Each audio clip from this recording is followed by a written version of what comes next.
wabarakatuh. Om Swastiastu, Namo Buddhaya, Salam Kebajikan Rahayu. Distinguished colleagues, esteemed guests, and members of the digital humanities community, it is our distinct honor to welcome you to the 2025 International Conference on Digital Humanities and Environmental Sustainability, CoDHES 2025, Sustainability in the Digital Age, Rethinking Humanities, Digitalization, and the Environment. My name is Karen Olivia of the Creative Digital English Department of Bina Nusantara University, and I will be your MC for today. We gather today at Bina Nusantara University across disciplines, institutions, and geographies to engage in the intersection of digital humanities.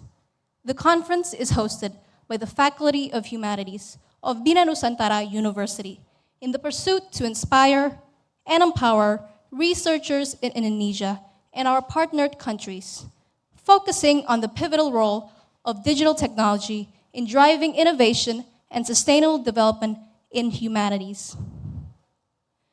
The next 2 days will be filled with engaging activities, thought-provoking discussions, and interactive workshops that reflect our commitment to the 2030 United Nations Sustainable Development Goals, with the title of our conference, Sustainability in the Digital Age, Rethinking Humanities, Digitalization, and the Environment. Before we get started, I would like to go through a few housekeeping rules to ensure that we all have a good experience. Food and drinks are not allowed to be consumed inside of the auditorium. Restrooms are located outside of the auditorium to the left. In any case of emergency, please remain calm and follow the instructions of our security personnel. Our emergency exits are located outside of the auditorium beside the restroom.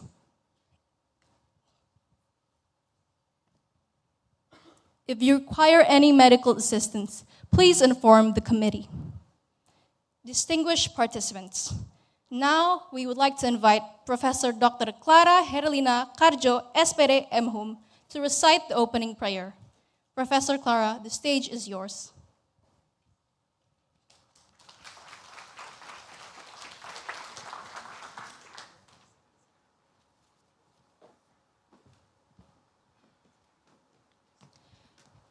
May I kindly ask everybody to stand up.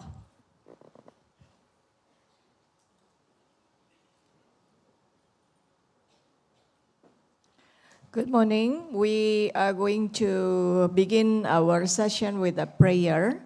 I will be conducting the prayer in Catholic. For those who are having other religious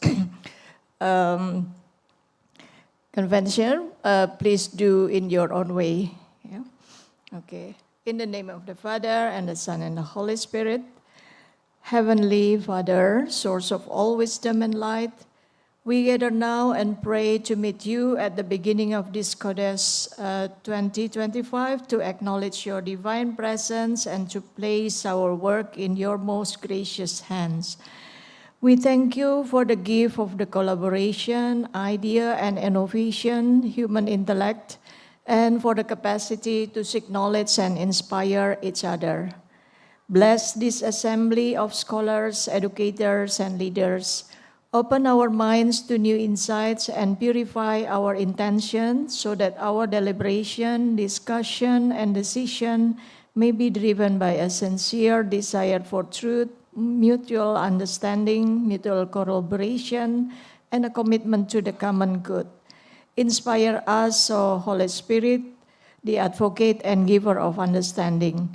Grant us discernment to see your purpose in our various fields of study and the courage to apply our learning in ways that truly serve our communities and uplift the dignity of every person. May the connection and collaboration be sources of mutual respect and lasting collaboration. May the ideas exchanged be seeded into meaningful action and faithful service. We ask this through Christ our Lord, your Son, who lives and reigns with you in the unity of the Holy Spirit, God, forever and ever. Hail Mary, full of grace. Amen. In the name of the Father, and the Son, and the Holy Spirit. Amen. Thank you. Thank you, Professor Clara. Distinguished participants, please stay standing up as we will now be singing the Indonesian National Anthem, Indonesia Raya. I would like to invite Dr. Esther Widi Andangsari, MPSI, to lead us in the singing.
Ceremony, we have a performance by the dance troupe of the Primary Teacher Education Department of the Faculty of Humanities with the dance title Pangkur Sagu. Pangkur Sagu is a traditional Papuan dance that depicts the communal process of harvesting sagu, which is a common ingredient found in the eastern part of Indonesia. The dance symbolizes gratitude, unity, and the people's deep connection with nature. Ladies and gentlemen, please give it up for our dancers.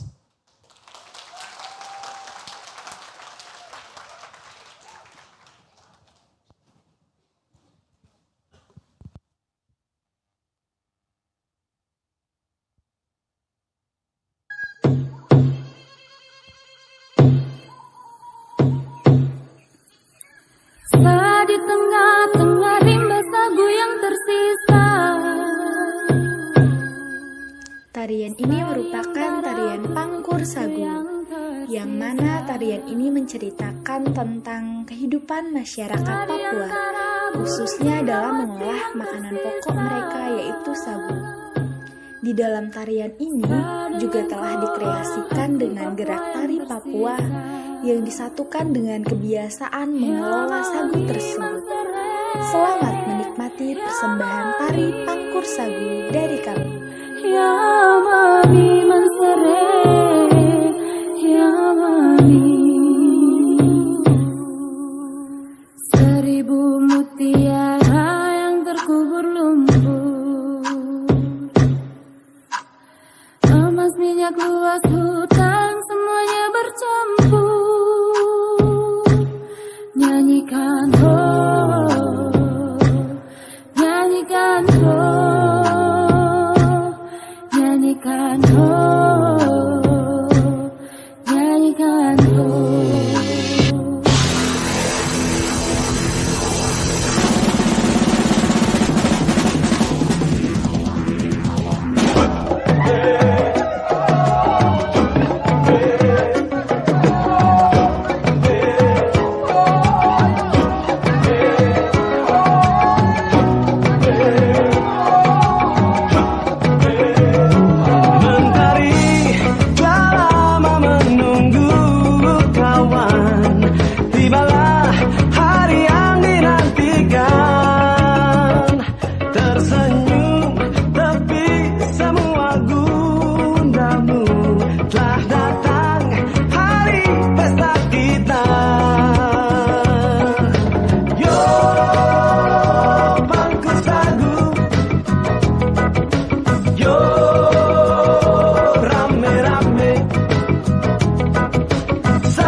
Thank you to our lovely and talented dancers. Distinguished participants, ladies and gentlemen, to commence the event, we would like to invite the chairman of the organizing committee of CoDHES 2025 to deliver his report on the 2025 event. Please welcome to the stage Dr. Joe Reynolds, SS MLIT.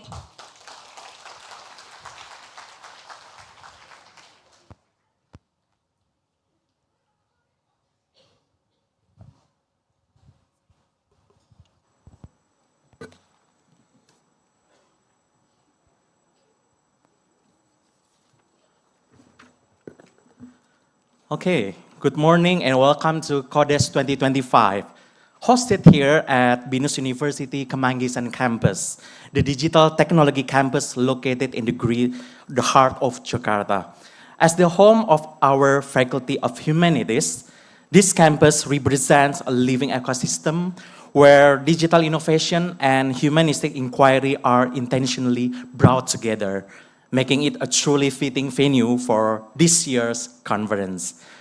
Our distinguished guests who are with us on site today Dr. Nelly Eskom, MMCACA, our rector of BINUS University. Welcome, Bu.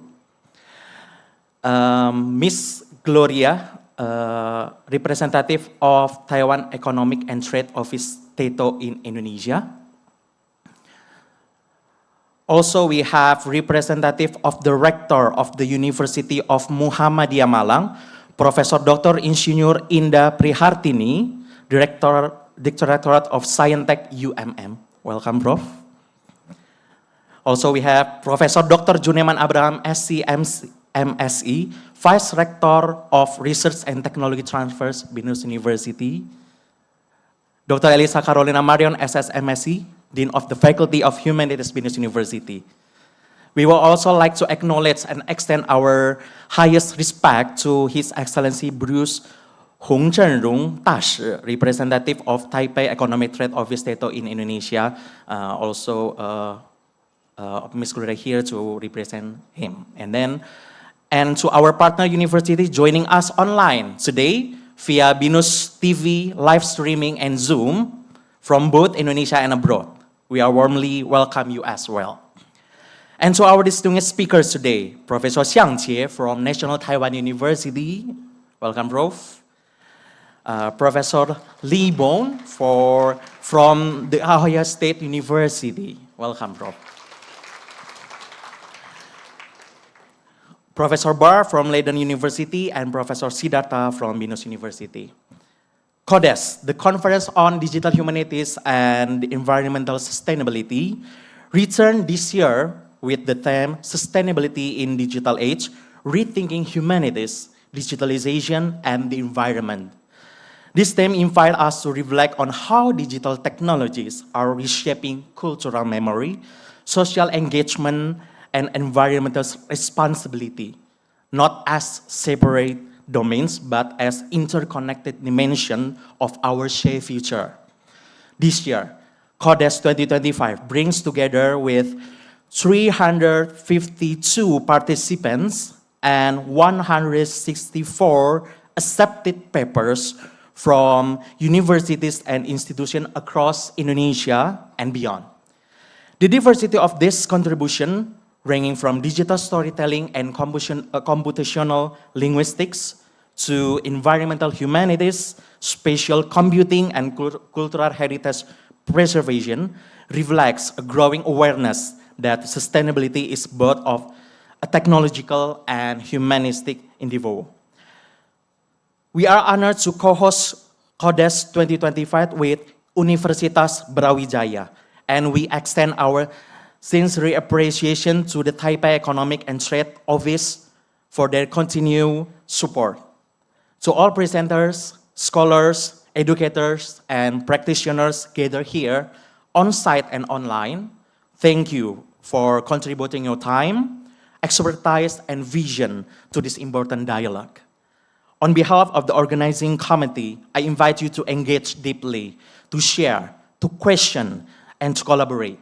May CoDHES 2025 serve not merely as a conference, but as a shared space of imagination, responsibility, and meaningful impacts. Thank you very much.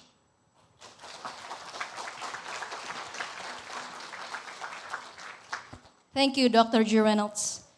We would now like to invite the Dean of the Faculty of Humanities of Bina Nusantara University to deliver her welcoming speech. Welcome to the stage. Please welcome to the stage Dr. Elisa Carolina Marion, SS, MSE.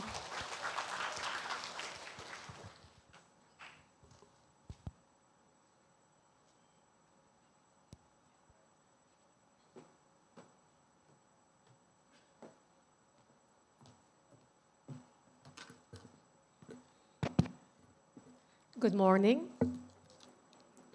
Your Excellencies, esteemed guests, distinguished speakers, colleagues, and friends. It is a great pleasure and honor that I stand before you today to officially open the Conference on Digital Humanities and Environmental Sustainability, CoDHES 2025. I would like to extend a warm welcome to all of you, especially to our distinguished guests, Dr. Nelly Eskom, MMCSCA, our Rector of BINUS University, Ms. Gloria, as represent for His Excellency Bruce Chen Jung Hong, representative of TETO, Taipei Economic and Trade Office in Indonesia. And also Professor Dr. Junuman Abraham, SPSI, MSI, our Vice Rector for Research and Technology Transfer at BINUS University. We also would like to welcome the representative of our partner from NUNI, the representative of the Rectorate, the University of Muhammadiyah Malang, Professor Dr. Insinyur Indah Prihartini, and also to our distinguished speakers, Professor Xiang Che, from Distinguished Professor, Department of Computer Science and Information Engineering, National Taiwan University, Taipei, Taiwan. Professor Li Bon, Digital Humanities Librarian from Ohio State University. Professor Bart, Professor Anthropology of Digital University, Leiden University. And also our professor from BINUS University, Professor Siddhartha. And also I would like to welcome also a representative from the Japan Foundation, Mr. Purwoko Adi Nugroho, who may be already joined in Zoom. And all the lecturers, head of department, and also our beloved students that already here in our auditorium in our Kemanggisan campus. Your presence today is a meaningful affirmation that digital humanities is not only advancing as an academic field, but emerging as a shared vision, one that our faculty is committed to nurturing as a bridge between culture, technology, and global collaboration. Our journey toward digital humanities has been one driven by innovation and meaningful collaboration. At BINUS University, the Faculty of Humanities has taken a forward-looking stance by integrating digital humanities as a core academic direction, especially as the pandemic revealed the urgent need for agile, technology-enhanced learning, and also for research activity.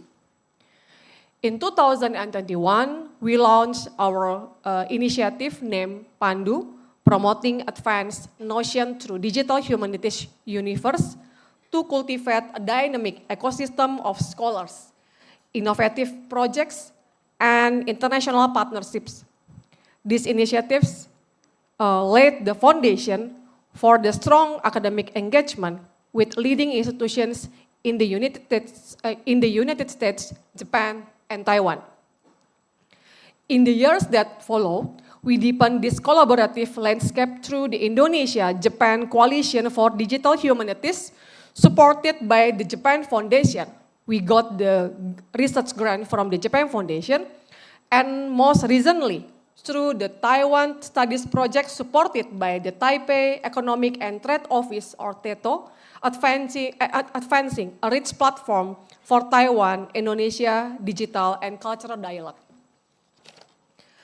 Building upon this momentum, CoDHES 2024 last year was successfully held at our campus in Central Java at BINUS at Semarang, marking a milestone in international digital humanities collaboration. And today, we take the next step forward with CoDHES 2025. Today, we stand a pivotal moment in the evolution of digital humanities in Indonesia. This year, our conference is proudly co-hosted by BINUS University and our partner, Universitas Brawijaya, reflecting our shared commitment to advancing digital humanities as strategic and collaborative movement. This partnership marks a significant milestone, transforming CoDHES into a stronger national platform where research, culture, and technology converge, and where Indonesian scholars actively shape the global discourse alongside our international partners from Taiwan, Japan, and the United States. CoDHES 2025 represent defining milestones not only for BINUS University and Universitas Brawijaya, but for the wider digital humanities movement in Indonesia. It reflects the growing awareness that digital humanities is no longer an emerging experiment, but a transformative force that is reshaping how we study culture, history, language, and society through technology. One of the most important insights from our journey is that true progress in this field is only possible through collaboration. When institutions, disciplines, and nations join forces, the impact becomes exponentially greater. CoDHES 2025 stands a living embodiment of that collaborative spirit, a space where we co-create knowledge rather than merely present it. Allow me also to express my sincere appreciation to Dr. Reynolds, Dr. Miranda, the entire CoDHES 2025 committee, for all the head of department from Faculty of Humanities, all the lecturers, students, and support from the leaders from our BINUsian for their unwavering dedication in bringing this conference to life.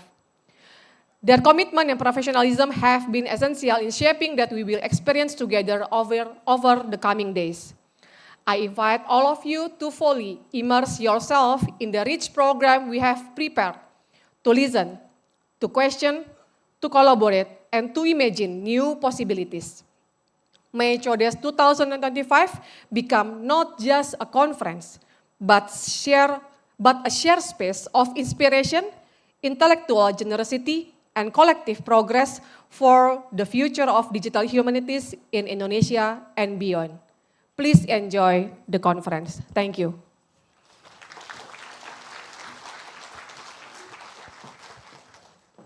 Thank you, Dr. Elisa. Distinguished participants, it is a great honor to have the Vice Rector of Research and Technology Transfer Office of Bina Nusantara University. Please welcome to the stage Professor Juneman Abraham, SPSI, MSE.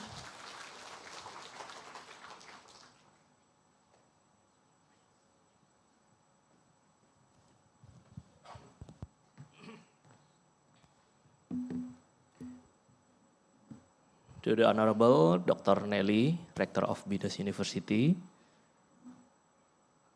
Dr. Elisa Carolina Marion, Dean of the Faculty of Humanities, BINUS University, Dr. Reynolds, as the Chinese Department Lecturer and also Chair of CoDHES 2025, and also Miss Gloria and Professor Indah from TETO and from Universitas Muhammadiyah Malang. Distinguished keynote speakers, Professor Xiang Jie from National Taiwan University, and Lee Bones, PhD, from the Ohio State University, and then Professor Dr. Bart from Leiden, and Professor Siddhartha from BINUS University. Good morning, everyone. All the distinguished guests, ladies and gentlemen, it's a pleasure to welcome our distinguished speakers, our organizers, and our participants to the International Conference on Digital Humanities and Environmental Sustainability, or CoDHES 2025. On behalf of BINUS University, I extend our warmest greetings to each delegate, researcher, and thought leader joining us today. Your presence reflects a shared commitment to exploring how digital innovation and humanistic inquiry can build a more sustainable future. This year's theme, Sustainability in the Digital Age, Rethinking Humanities, Digitalization Environment, couldn't be more timely. As Vice Rector, Research and Technology Transfer, I am passionate about ensuring academic ideas create a real-world impact, shaping policy, advancing technology, promoting ecological health, and enhancing societal well-being. Digital humanities represents AI could understand cultural nuance, and virtual reality brings forgotten experiences to life. At BINUS University's Research and Technology Transfer Office, we believe groundbreaking innovations require more than technical prowess. Creating ethical AI systems, building resilient digital spaces, and addressing environmental challenges demand deep insight into human behavior, cultural memory, and social structure. By combining computational methods with humanistic understanding, we can develop solutions that are both powerful and meaningful. So thank you for being here. Let's make this conference truly impactful. Thank you.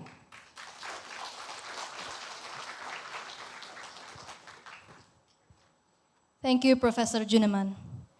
Ladies and gentlemen, we are deeply honored to invite the Rector of Bina Nusantara University up to the stage. Please welcome Dr. Nelly Escom, MM, CSCA.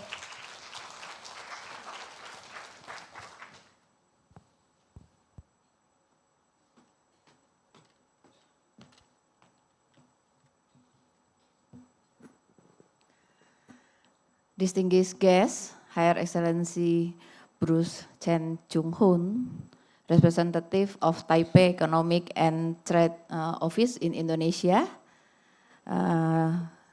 Miss Gloria, Education Division of Taipei Economic and Trade Office in Indonesia, Prof. Xiang Qi, Distinguished Professor, Department of Computer Science and Information Engineering, National Taiwan University, Taipei, Prof. Lake Bond, Digital Humanities from Ohio State University, Prof. Bart from Leiden University, Prof. Indah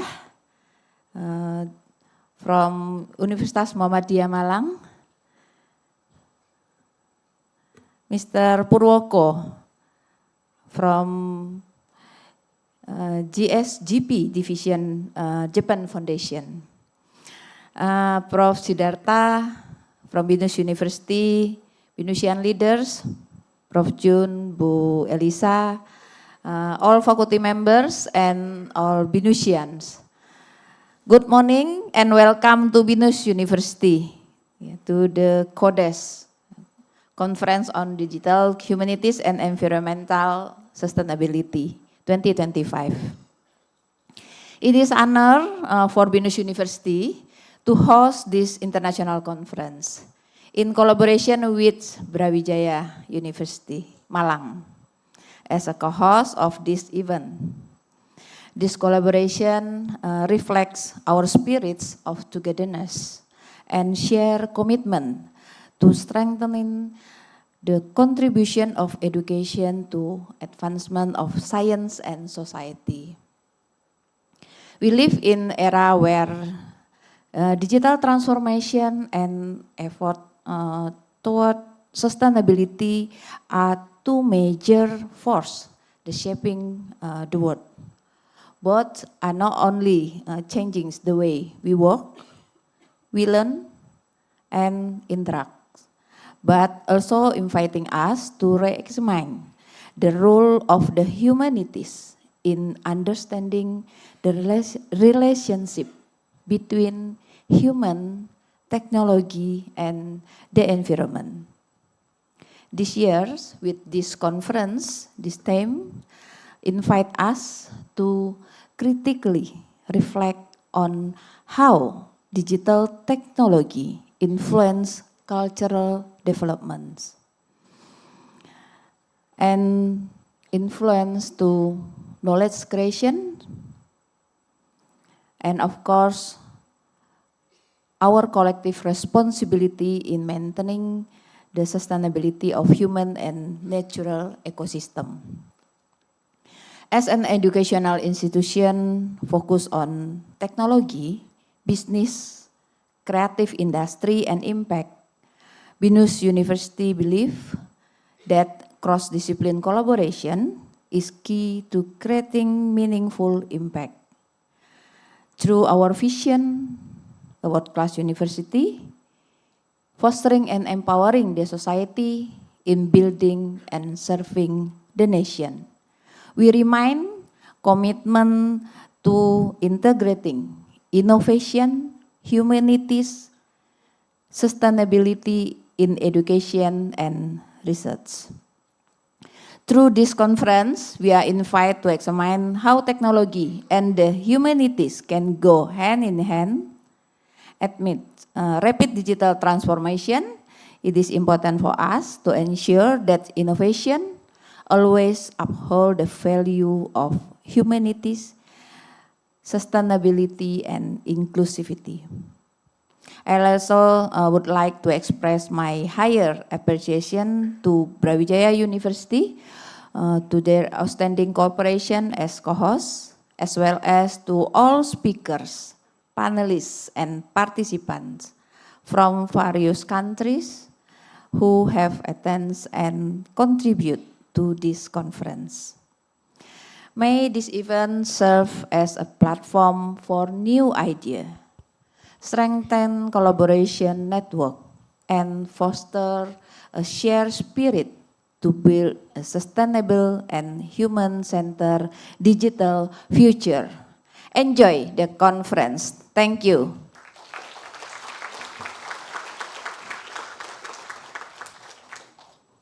Thank you, Dr. Nelly. Please remain on stage. I would also like to invite Professor Junaman, Dr. Elisa, and Dr. Jernolds, and the head of departments of the Faculty of Humanities up onto the stage for the gong ceremony.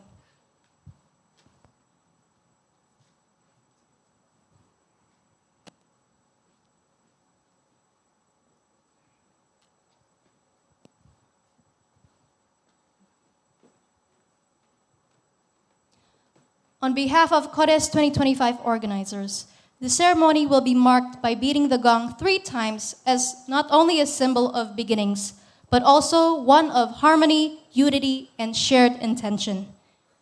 To officially open, we would like to invite Dr. Nelly as director of Bina Nusantara University to beat the gong.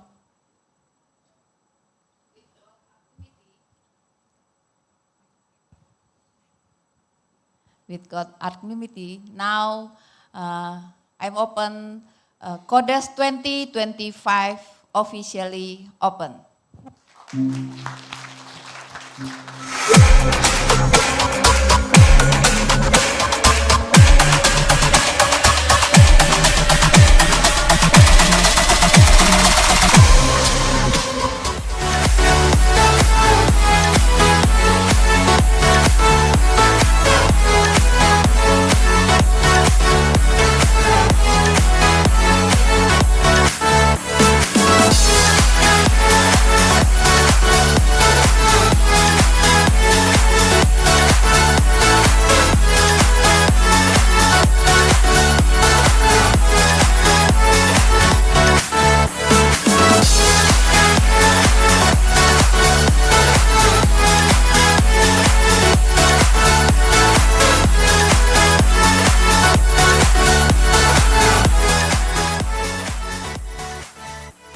Thank you. Now we would like to invite Professor Xiang Jie from National Taiwan University, Professor E. Lee Bonds from Ohio State University, and Ms. Gloria of the Education Division of the Taipei Economic Trade Office up onto the stage so we could give a token of appreciation.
Congratulations. I would like to ask the photographer to take the photos.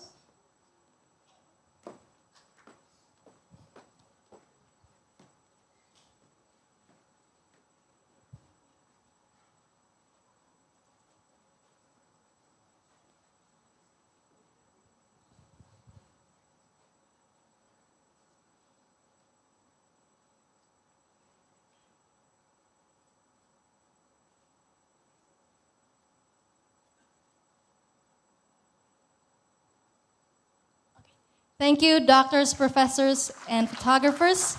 Please be seated.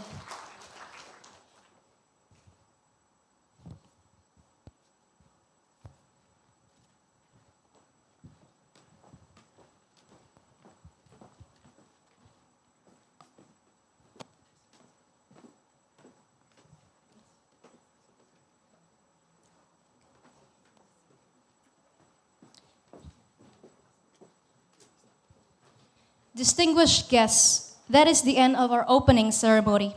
It is now time for our first keynote speakers session. This session will be moderated by Dr. Miranda Petahalele, Lecturer of International Relations of Bina Nusantara University. Dr. Miranda, the stage is yours.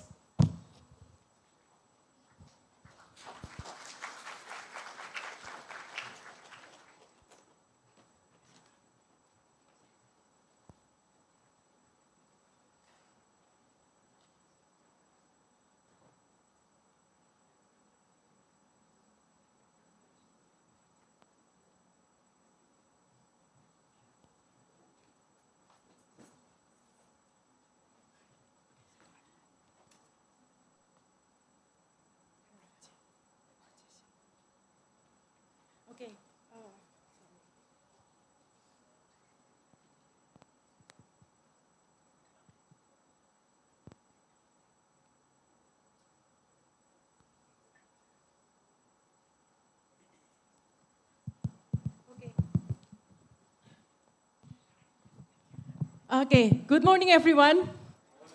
Good morning, everyone. Thank you. Welcome to the first session, or first keynote session for today. We will have a very interesting speak. I hope you're having also an engagement discussion later on. So without further ado, I would like to invite Professor Xiang Qi from the Taiwan National University to come up to stage to present his remarkable research over the years.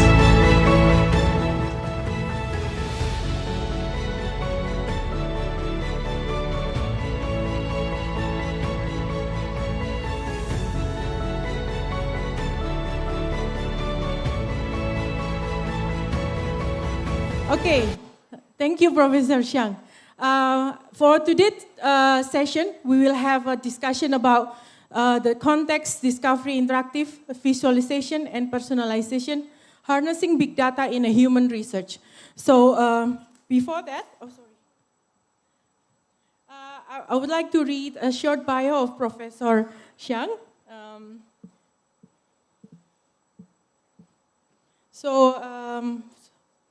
Professor Xiang is the professor in computer science, a distinguished professor at the Department of Computer Science and Information Engineering from the National Taiwan University.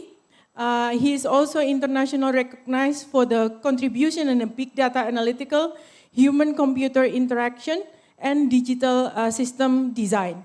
So I think without further ado, I'll give you the stage. You can have around 30 to 45 minutes presentation, and then we will continue with the Q&A. Thank you.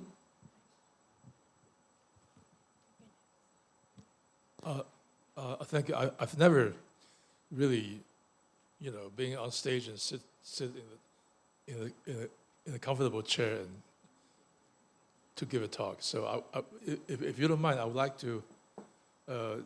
Is there a way I can operate the transparencies? No?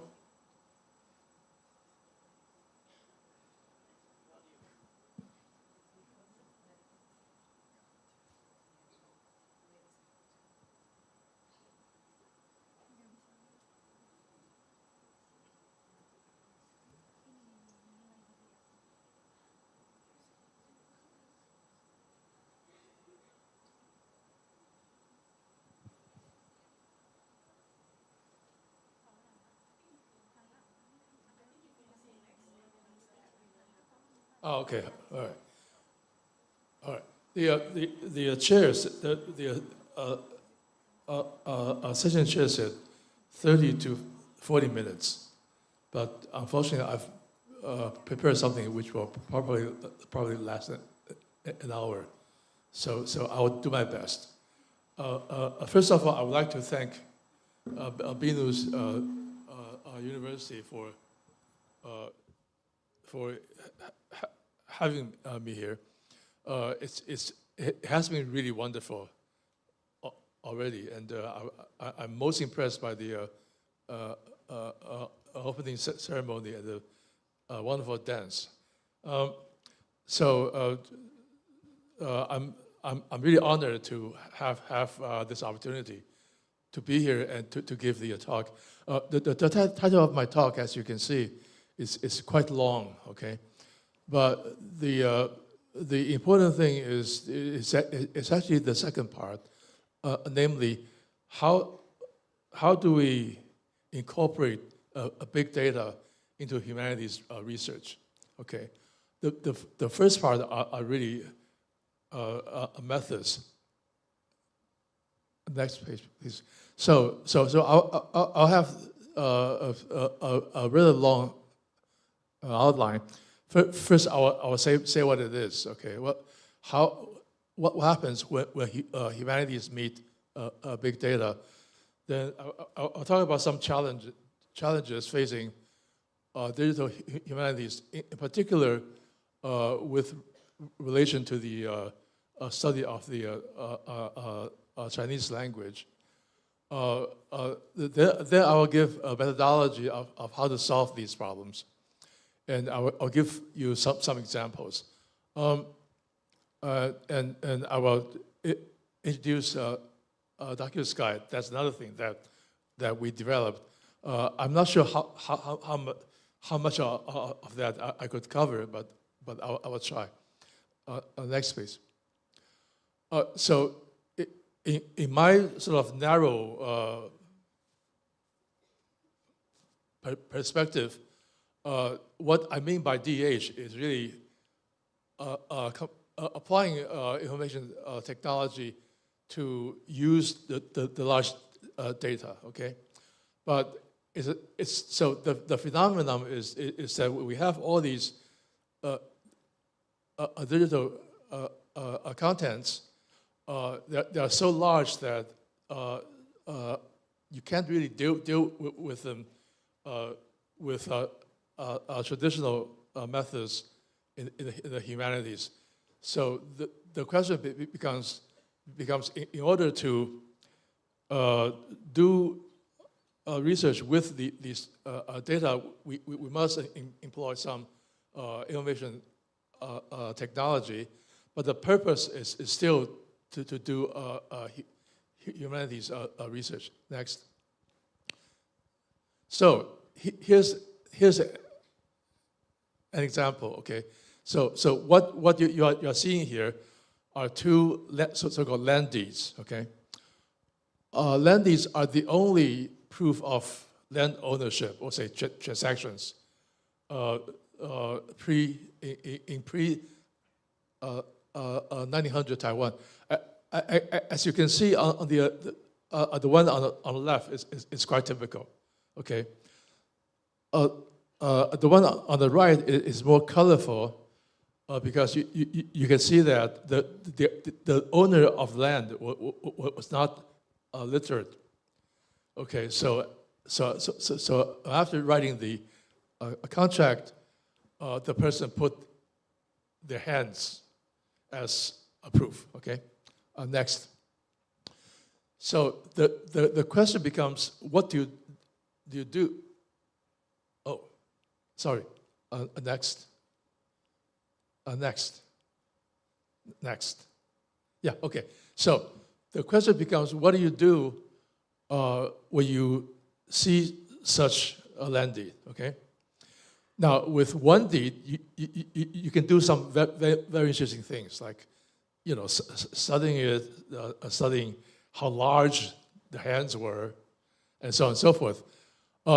So you need some training on the subject. Next.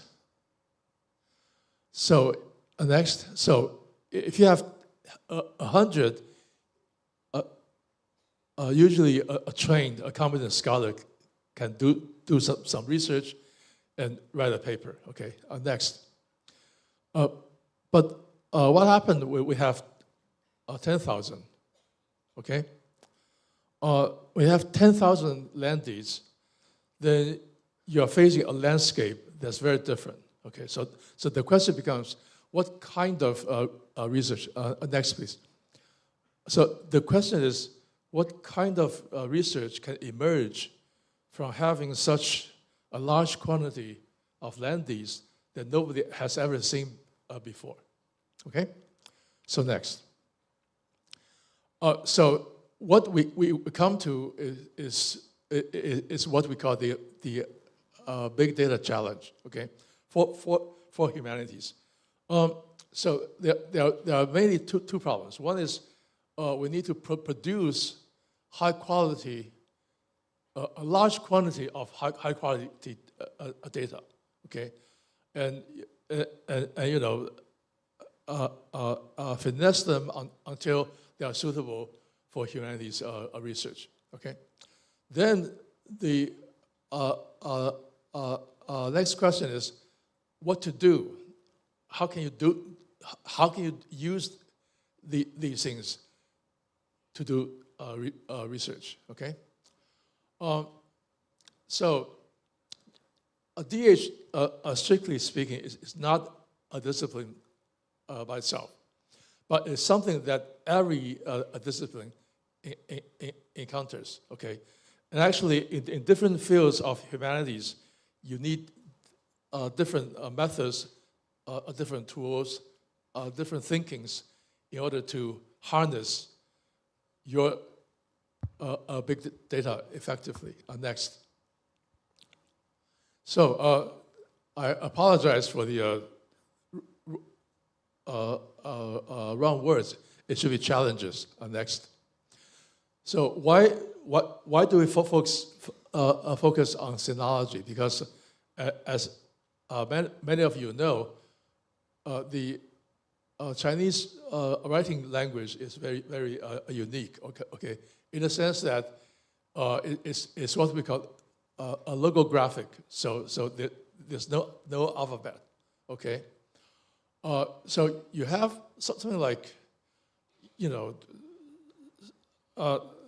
60,000 characters that you need to recognize. Okay, which as you can see, it's not for a computer is a lot more difficult than 26 letters. Okay, but what's even more interesting is that Chinese language has changed very little in the past 2,500 years. Okay,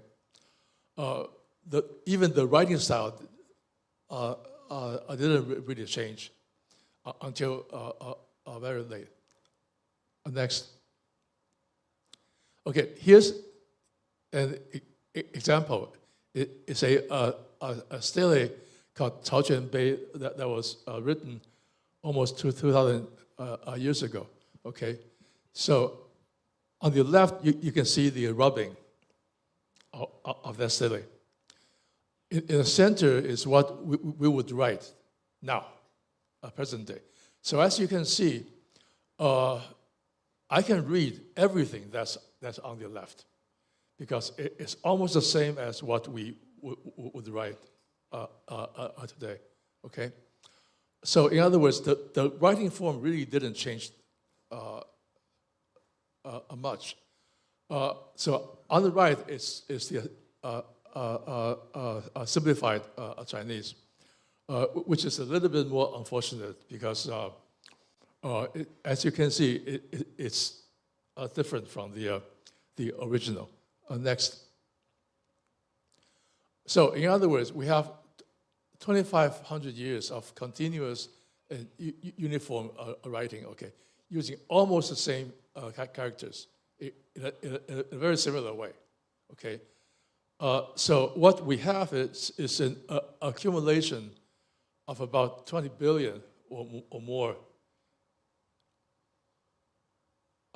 characters worth of text, okay? So the big challenge is what do you do with them if you want to do the kind of research that's not just focused on some little problem, but on this big landscape of 20 billion characters. Next. So why is it important for people outside of China? Okay, because actually many East Asian countries use the Chinese writing system until late. Okay, so in other words, if we have an effective way of dealing with the classical Chinese text, you can look at the East Asian history from very different view. Okay, and also a lot of the early Chinese immigrants to Southeast Asia still use the writing, Chinese writing. Okay, so a very interesting thing is how do you view what happened in Asia via the different records that were actually written in Chinese, but from different countries. Next. But there are three challenges in applying a DH to classical Chinese. Okay. The first one is how to make them into searchable full text. As you can see, it can be quite difficult. The next challenge is something that's quite unique in Chinese, is that a character is not a word. Or I should say, a character is not a meaningful word, okay? So the challenge is what constitutes a word in Chinese, okay? To do that, you need to segment the string of characters into meaningful pieces and identify things like time, person, place, objects, okay? Now, suppose the two challenges are done, then come an even bigger one, okay? How do you find the relationships among them, all right? So next. So the first challenge is how to make them available in full text.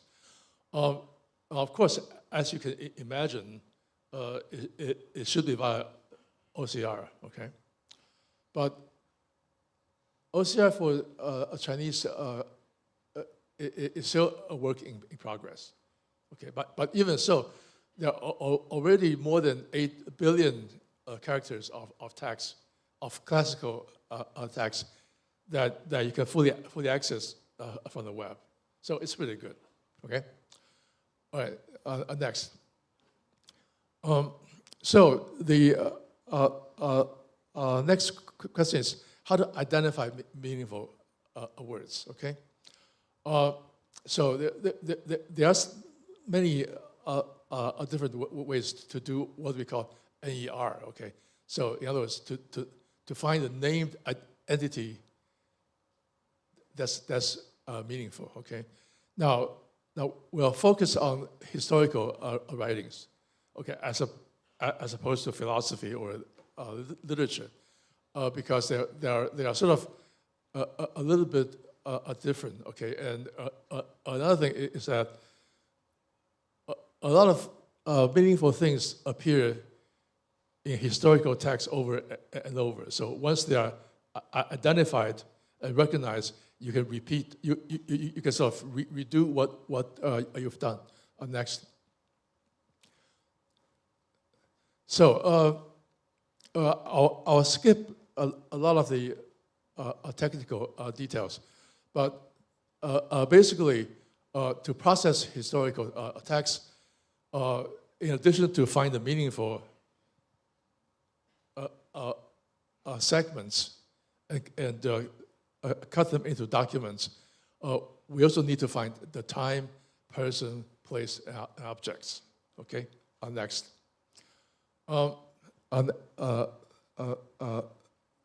Yeah, next, please.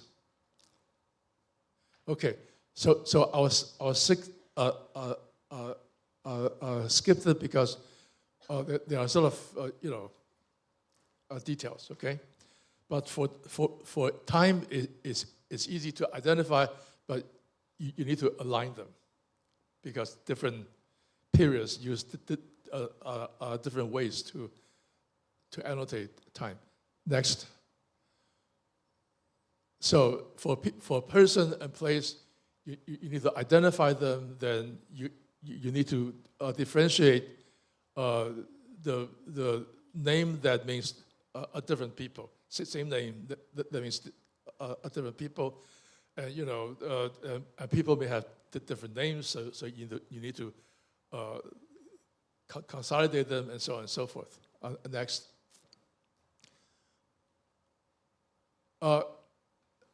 Next, same with objects. Next.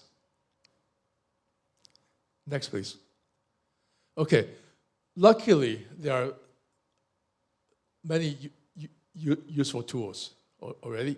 So next, we'll see the entire page. So you have tools for time, tools for person names, and for locations. Next. Yeah, next. Next. Good, thank you. Okay. So there are tools available, and they are all accessible through API. Okay, so you're not doing everything by yourself. Next. For example, there's a tool called Marcus that's developed in the Netherlands, which is very useful. Next. Next. So that's a Marcus. So once you have all these text searchable and annotated, the question is how do you find the relationship? Next. So why is it important? That's because historians almost never look at one document alone. Okay, in other words, his historical documents are related. Okay, so now you have so many of them. How do you know they're related and how they're related? Next. So in my research, I developed a theory that I called retrieval systems with context discovery. Okay, so it's a method that for you to find relationships among documents. Next. So the basic concept is the following. Okay, that I believe everybody uses Google, right? Okay. Now, Google has a ranking function to order the results of your query. Okay, so in other words, it guesses what why you are using a certain word as the query, and Google is usually right. Okay, so in other words,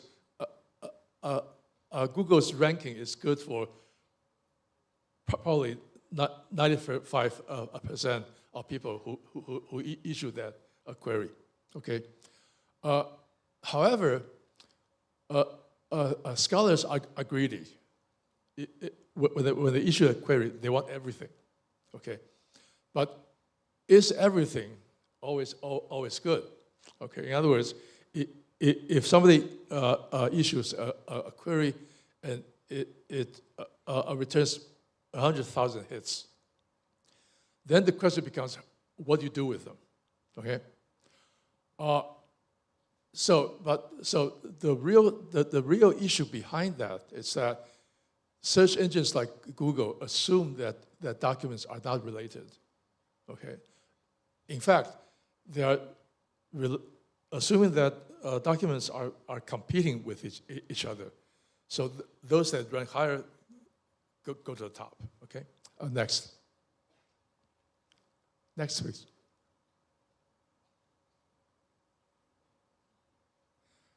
Can we have next slide? Thank you. So a key observation is that documents are related, okay? So what a system needs to do is to find the potential relations, or say contacts, among those documents. Next. So what kind of context can we find? The only thing that we can find are what I call textual context, because these are contexts among documents, okay? But a scholar always use other things that's not in the text, personal experience, personal knowledge, and so on and so forth. These are what I call intangible contexts. So a computer system cannot really deal with these intangible things, okay? Next. But even with textual context alone, there are a lot of things that can be done, okay? You can find context from metadata, things like, time distribution or location and so on and so forth. And from the text, you can observe co-occurrence, whether two things are relevant to each other. Even without text, you can still find some other statistical context, and so on. Next. So our methodology is really quite simple. Okay, first the target users are scholars. Okay, because only scholars would think about would consider these contexts as important. Okay, so the key idea is to treat a query result as a collection of related documents, okay, and try to find these contexts, or say collective meanings of these sub-collections, okay. Then try to provide an interactive observation mechanism so that the scholar can explore further, okay. So in other words, our goal is to go from document retrieval to context discovery. Next. So I'll give you some examples. The one I will show you first is called THDL. It's Taiwan History Digital Library, which I developed. So the main issue here is to address the shortage of primary historical documents. Okay, so what we did is to go through more than 400 archives and find those things that are related to Taiwan. So we have more than 46,000 documents from the Imperial Court archives, and more than 40,000 local deeds, and a local government archive called Danjing Archives. Next. So each document is fully transcribed, has extensive metadata, and have date, person, place, and other things tagged. Okay, so it's actually the largest such a collection about Taiwan ever compiled, and it covers all spectrums. Okay, you have central government, you have local people, and you have local government. So the challenge becomes, how do you use that in research? Next. So here's the interface. Okay. So as you can see, it's quite complicated.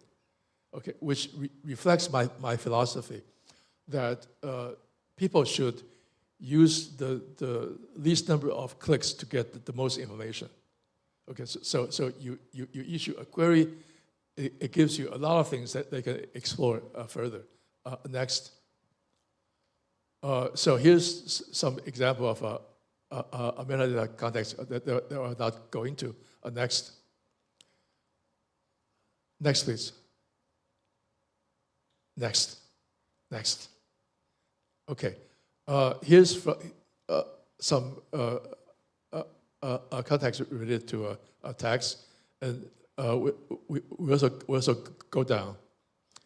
And so as you can see, it's an interactive ways that you can explore further. Next. So here I'll show you something more interesting and in detail. What if you want to see to see when and how the term silver appears in the documents? If you just issue the word silver as a query to the local land deed corpus, it returns more than 26,000 documents. Okay, in other words, it's absolutely useless. So what we designed is a way to do what we call a prefix analysis. Okay, so instead of issuing the query silver, you say, give me all the occurrences of silver preceded by two characters. Okay, next. Next. Okay, so next. So here, as you can see, so those that I circled out are meaning for something silver. Okay, then you can tabulate them, and you'll see something very interesting. Next. So it turns out that so by a very simple tabulation, so you have this very simple query, then a very simple tabulation, then you can have this amazing discovery that actually during the later Qing dynasty, almost all the transactions, land transactions in Taiwan, were conducted in Mexican silver. That's actually quite amazing. Okay, I know I have a historian friend whose specialty is in economic history. So I asked her whether that's true or not. So I showed her my observation. She was very surprised because she said, "Oh, how do you know that?" I said, "I used my system. It showed me, and I have this observation in 10 minutes." Then she said, "Yeah, I know that too, but it took me 10 years." Okay, so as you can see, if you have a system that can help you analyzing these things, it's really very powerful. Next. So here's a picture from of the Dao people of Lanyu. Okay, so as you can see, there's a very nice visor, ceremonial visor. It's probably made from Mexican silver. So anyway, next. So you can do similar things with the other two corpus, and as you can see, the behavior of something silver is very different. Okay, we have the Atlantes, as I said, most kind of something silver is about the type of silver. Okay, but when you go to the imperial court, there's no mentioning of the types of silver coins. Okay, so most things about that has something silver appear are, imperial financial affairs, expenses for the military, salaries, and so on and so forth. But when you go to the local government archive, it's a mixture. Okay, so about half are about types of silver coins. The other half are about local affairs. Next. So we'll skip that. Next. So we have actually built a lot of these archives. Okay, using the methodology. They're all about a Chinese language material. The archival materials are mainly about Taiwan. Next. And they're all available for free. So if you know Chinese, you're interested, you can use. Okay. And it's actually quite impressive because they're really being used, extensively are used. Okay. So in other words, we don't just build them, for fun. Next. So I'll give you another example because it's a very different type because it doesn't have a full text. Okay, it's in collaboration with the National Palace Museum. So we worked on the Qing archives. Next.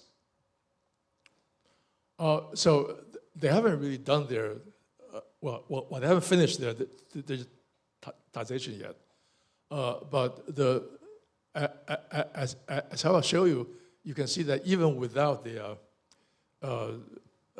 fully digitized, just with the catalogs, it's very useful. Next. So you can browse. Okay, you can browse and see what's in the catalogs in the archives. Another thing that's missing in a lot of these retrieval systems is that you can query, but you cannot browse. Okay, if you cannot browse, you don't have a bird's eye view, an overview, an overall view of what's really in the archives. Okay, so here's an example. Next. So you can expand on the left, you can get all these details. Next. Next. So as you can see, those in red are things that have not been digitized. Okay, but even so, you know what's in there. I think that's very important. Next. So for example, when you talk about the Qianlong memorials, they are the largest in number. Okay, but actually, as you can see, they're holes, they're gaps. Okay, next, next, next. So here's another example. I'm showing you this because people, even scholars, think that the palace memorials at the National Palace Museum are complete, but it's not. Okay, so here's an example of during the 同治 era, there's almost nothing there. Okay, but having this ability to do these bird's eye view, you can get. You can see what's missing next. So here's an example to show you that if you want to study 同治 era things, you should go to the monthly memorials instead, because that's more complete. Next. So here what you can do, so we can jump then, you can do meta context next, and other features next. So we can skip all these next. So I will show you a sort of funny example when I was playing with the system. So I want to see how the Qing emperors scold at people. Okay, so I use the term 糊涂. Okay, I actually had a quite interesting chat with Chat GPT of how to translate 糊涂 in this context into English. Okay, so we finally reached the conclusion to use the word muddled. Okay, so if you query 糊涂, there are 163 entries. So some are emperors scolding at officials, but some are officials accusing each other. So we need to separate them. Okay, but if we use a next please. So if we use this restricted to PC, okay, then it's narrowed to 107 next. So which emperor scolded muddle the first? If you look at the number, it's Qianlong, okay, which had used it 56 times. Yongzhen used 35 times. But go back. But if you look at the ratio, it's Yongzhen slightly more. Okay, next. So, but that's too small. So I want to see what else did this go. Oh, you're going too fast. Okay, stop here. No, fine. Go, stop. Okay, stop it. So I use other things. A bastard, okay. 8 times, all by Yongzhen. He was scolding at really high officials. I mean, senior generals, court, and he called them bastards. And shameless, okay. It's also Yongzhen, okay. He likes to call people but the people that he called shameless are mainly people around him. In other words, he didn't call those Han officials okay. Ignorant, also Yongzhen, okay. Next. So the conclusion is, who takes the cake? Who scores the most? Yongzhen, of course, right? Next. Yeah, so it appears Yongzhen is the one who scores the most, okay? Which is actually not so surprising, but now you have proof. You have evidence, okay? Next.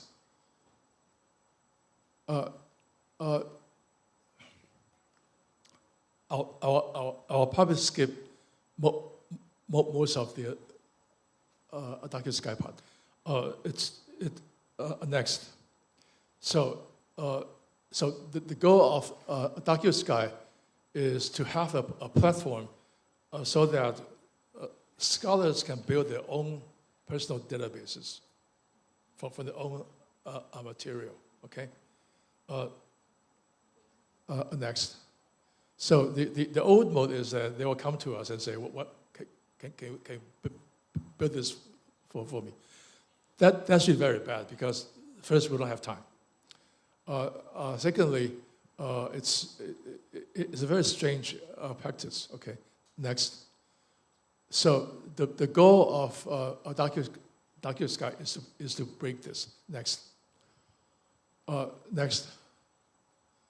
So what we did is to incorporate all these tools that help the scholar gather documents from the web, process them, building metadata and so on and so forth, annotation, then build a database for them, by themselves, and so that they can analyze and visualize, okay? Next. Go. Keep going, yeah. Go. Next. So here's what it does, okay? Which I just mentioned. So next. So it's really a division of work, okay? In other words, the scholar still needs to initiate their own research problem and gather some material. Then DocuSky will gather the rest for them and provide tools so they can build metadata, annotate, and in one click, build a searchable context discovery database, okay? And also additional tools for analysis, visualization. Next. Okay, here's just what I said in the pictorial form. Next. So I will skip that too. Okay, it's just a summary of what I said. So as you can see, DocuSky has been used quite extensively. Unfortunately, it's currently working mainly with Chinese-based material, so it's not so well known in the West. But it's used quite a lot by sinologists, and now we have three. We have interfaces in Chinese, Korean, and English. Okay, as you can see, there are many tools and quite a number of users. I mean, Synology is a small community. Okay, so you can't expect it to be used so much. So people really use them to build databases and do research. Next. So I guess it's a hint that my time is up. So I will skip this really interesting example. Okay. Go. Next.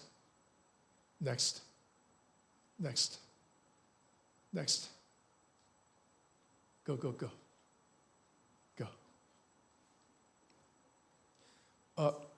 Next.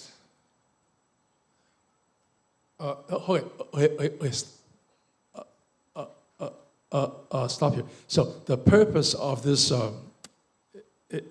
examples is to show you how a humanities scholar can build a database by themselves, okay, using DocuSky, and make a really surprising observation, because he was using all the materials in the standard history to to study natural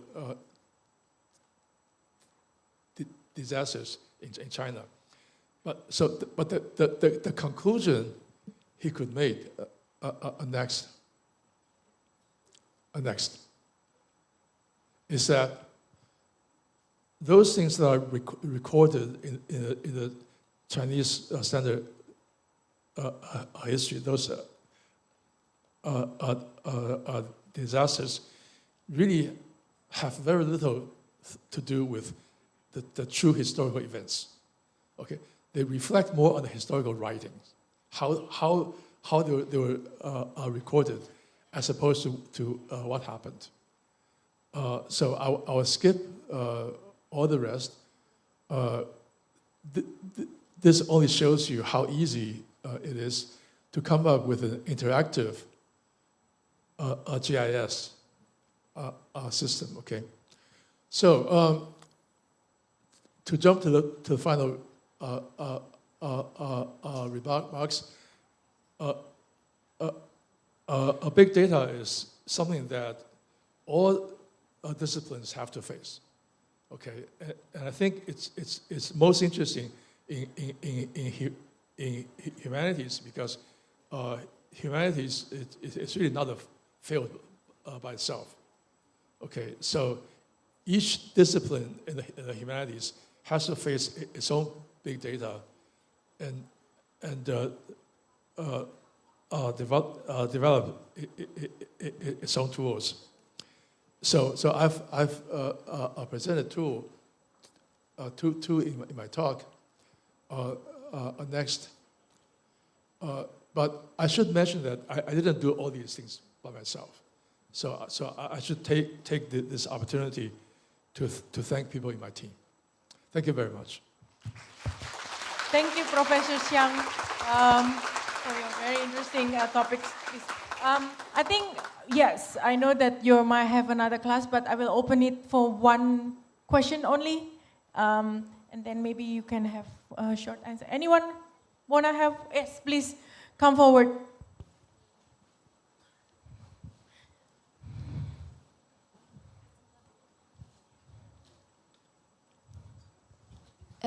From here is okay? Yes. Hello, my name is Marla Manuel from Creative Digital English Department. And my question is, as a student interested in digital humanities, I would like to ask which aspect should we focus on first or pursue, whether it's the tools, the digital, or the humanities sides first. That is it. Thank you. Thank you. Yes. Yeah, okay. Now, as I said, each discipline in the humanities have its own way of dealing with a big data. Okay, so it really depends on which discipline you're in. But what's important is to first expand your knowledge. Okay, in your own field. So that you have a way of so that you know what big data means in your area. Okay, then you can think about how to work with them in your field. Okay, there are some common tools. So it would be good if you know a little bit about programming. Simple programming like Python, okay, which helps, because programming language like Python helps you, so gives you the ability to think computationally, analytically, okay. I'm not sure what courses you offer here, but that's my sort of superficial suggestion. Okay. Thank you. I think we have come to the end. Please give one round of applause for Professor Xiang. I think without further ado, I will give this session back to the MC to close for the first session. And thank you, Professor Xiang.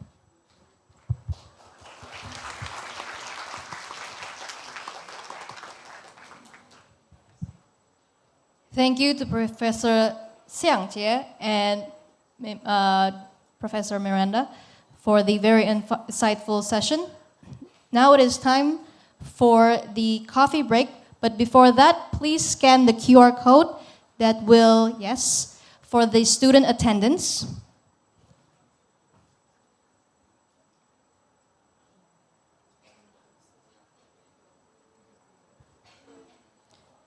For the students, please also don't forget to do your Wi-Fi attendance for the class.